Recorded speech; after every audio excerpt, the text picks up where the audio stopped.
ഇസ്ലാമിലെ സക്കാത്ത് എന്ന് പറയും. ഹൈന്ദവ ധർമ്മത്തിൽ ദാനം, ധർമ്മം എന്നൊക്കെ പറയും. ക്രിസ്ത്യാനിറ്റിയില് ദശാംശം എന്ന് പറയും.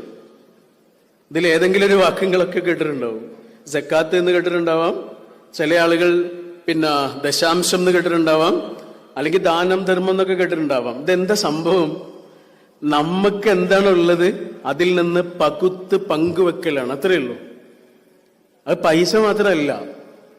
സക്കാത്ത് എത്രയാണ് കൊടുക്കേണ്ടതെന്ന് ഇസ്ലാമിൽ പറയുന്നത് എത്രയാണെന്നറിയാം?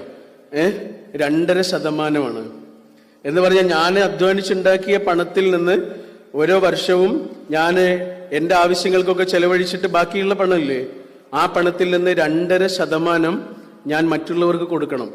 ദാനമല്ല, ദാനം വേറുണ്ട്. ഇതെന്താണെന്നറിയോ? ഇത് നിർബന്ധമാണ്. എൻ്റെ സമ്പത്തിൽ നിന്ന് 2.5% ഞാൻ കൊടുത്തിട്ടില്ലെങ്കിൽ എൻ്റെ സമ്പത്ത് മുഴുവനും കേടുവരും. 2.5% കൊടുത്താലോ 2.5% മാത്രമേ പോവുള്ളൂ. 2.5% കൊടുത്തിട്ടില്ലെങ്കിലോ എല്ലാം എനിക്ക് നഷ്ടപ്പെട്ടതുപോലെയാ. ഈ 2.5% എന്ന് പറഞ്ഞാൽ എത്രയാ? നമ്മളൊരു കക്കരി ഇങ്ങനെ 5 കഷ്ണമായിട്ട് മുറിച്ചിട്ട്, കക്കരി 5 കഷ്ണമായിട്ട് മുറിച്ചിട്ട് അതിൽ നിന്ന് ഒരു കഷ്ണം വീണ്ടും 4 കഷ്ണമായിട്ട് മുറിച്ചാൽ, എന്നിട്ട് ആ മുറിച്ചതിന് ശേഷം ഒരു ചെറിയ ആ കഷ്ണം ഇങ്ങനെ എടുത്തു നോക്കിയാൽ അത് എത്ര കുറച്ചാ?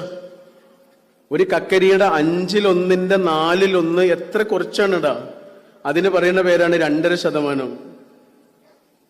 എന്റെ പണത്തിന്റെ 2.5% എന്റേതല്ല, അത് മറ്റുള്ളവർക്ക് വേണ്ടി ഞാൻ ഇൻവെസ്റ്റ് ചെയ്തേ പറ്റൂ.